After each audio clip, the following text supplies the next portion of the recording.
¿cuál fue el mejor mariscal de campo barra general alemán de la Segunda Guerra Mundial? Y así pues, nos metemos también un poco en, que me has comentado antes que te has escrito una serie, ¿no? Sobre los distintos mariscales de campo alemanes en iVoox, y yo, bueno, te pregunto que cuál consideras que fue el más brillante de todos. El más brillante yo creo que Model. Yo creo Model. Model. Yo creo que más que Manstein.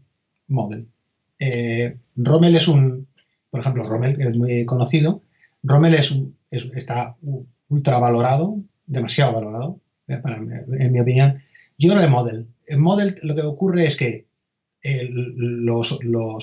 le tocó la segunda parte de la guerra, la parte en la que iban perdiendo, en la que tiene mucho más mucha más importancia, aunque sirvió durante toda la guerra. Luego, después Manstein. Lo que pasa que yo no soy partidario de hablar en términos de mejor, peor. Ya. No soy partidario de eso. En una guerra como la Segunda Guerra Mundial o las guerras modernas, los generales, los mariscales, los comandantes militares tienen un peso limitado. Tienen un peso limitado.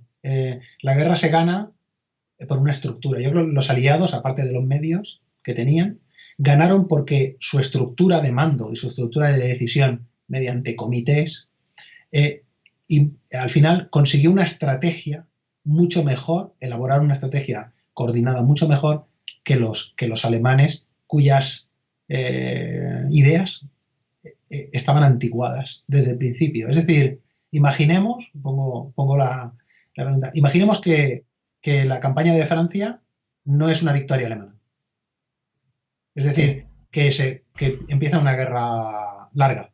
Es decir, que la Segunda Guerra Mundial es completamente diferente en ese momento. Eso que dice un historiador francés, a raíz de la campaña de Francia, es cuando comienza la Segunda Guerra Mundial, de hecho. Es cuando la guerra se instala en el tiempo. Es decir, los alemanes ganan o tienen un triunfo que realmente los generales clásicos no creían que se obtendría, porque los franceses habían ganado la Primera Guerra Mundial. Claro, claro. Obtienen, así que de pronto a Hitler, que incluso le dice, ostras, que hemos ganado, casi, ¿no?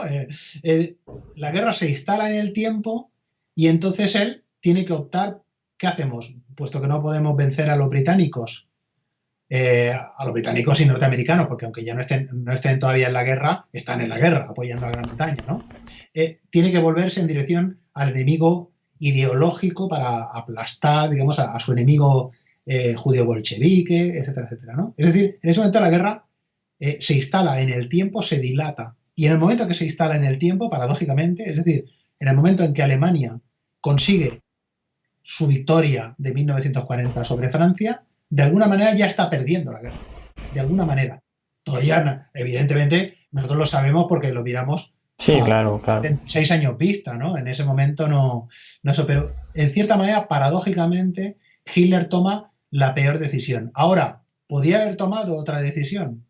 No lo creo. En No lo cualquier creo. caso, bueno, por entrar en este tema, hay una frase porque Guderian, o sea, tiene muchas reuniones con Hitler después de cesar a Manstein, ¿no? En abril del 44, sobre todo cuando se van produciendo todo este tipo de catástrofes, ¿no? Como la operación Bagration y demás, que Guderian le pide a Hitler que vuelva a llamar a Manstein y le dé algún cargo, incluso que lo deje de jefe del alto mando alemán y tal, pero Sí, pero Hitler le dice a Guderian que no, le dice que el problema que tiene Manstein, que lo considera uno de los generales más brillantes que tiene, sin duda, que es un hombre que solo puede operar con divisiones frescas, con divisiones que son potentes y tal, y que con la capacidad que tiene ahora mismo el ejército alemán, que un hombre como Manstein que no serviría para nada. Entonces, claro, tú has comentado Model, y Model la verdad que es un hombre que con desechos pudo hacer bastante, ¿no? A lo mejor sí, Manstein también obró con desechos cuando sí, sí, sí, tuvo más. que romper en la zona de Stalingrado de rescate, pero sí que es Sí. verdad que luego le refuerzan con el primer cuerpo Panzer de las SS. eh, a ver qué unidad hay mejor, ¿no? No sé qué Sí, opinas.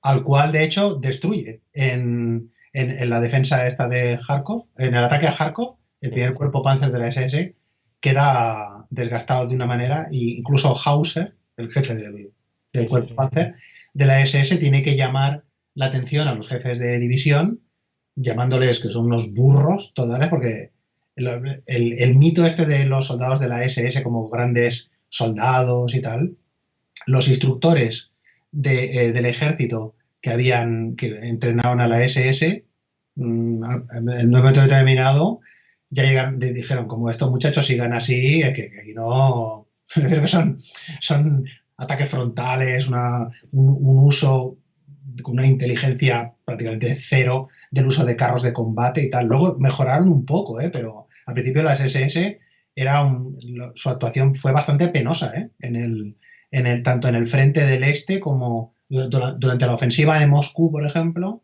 la división Das Reich sufrió unas pérdidas, primero era regimiento y luego división, sufrió unas pérdidas absolutamente brutales. Lo que pasa es que hay el mito este también del guerrero racial y ellos se supieron vender muchísimo, ¿no?, al tema. A partir de la segunda mitad de la guerra, los alemanes lucharon con restos. Pero es que era su forma de luchar, digamos, su planteamiento operacional era anticuado en ese sentido. Era así. Robert Chitino, el historiador este norteamericano, ya dice que una doctrina militar no es como un traje, que tú te puedes poner uno, quitar uno y ponerte otro, ¿no? La doctrina militar se ha inculcado en las academias a lo largo de un montón de tiempo. Y entonces, por ejemplo, en el Estado Mayor alemán, pues las asignaturas, por ejemplo, política, economía, atención al tema del manejo de los servicios de inteligencia, atención a la logística, los alemanes demostraban un desinterés olímpico por todas estas cuestiones. Ellos, toda su enseñanza estaba basada en un éxito operacional, batalla de cerco, obtención de un Kessel rápido y todo esto. Y estas otras cuestiones, primero que las daban profesores civiles de la Universidad de Berlín, en el Estado Mayor prusiano y luego en alemán, y eran asignaturas opcionales. Es decir, mucha gente no iba, digamos, ¿no? Entonces, esto a ellos no les interesaba, no les interesaba. Mientras que los otros ejércitos prestaban muchísima atención en ese sentido.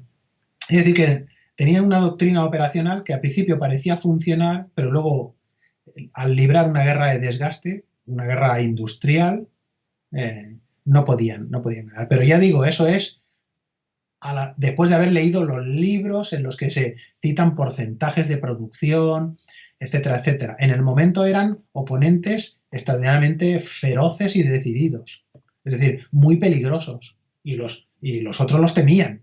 Pero claro, nosotros lo vemos de otra manera, ¿no? Lo que ha persistido de todas maneras el mito de una Wehrmacht eficaz, hasta el último momento imbatida.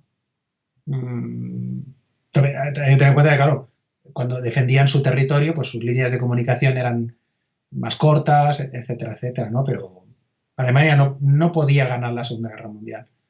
Pero lo digo yo ahora, en ese momento no lo decía nadie. Sí, claro. No, a ver, yo que no quiero entrar en otro debate, pero a ver, o sea, lo que sí que está claro que Alemania en junio, después de Bagration, después de que le quiten Rumanía, después de que le entren en Francia, aún aguantó casi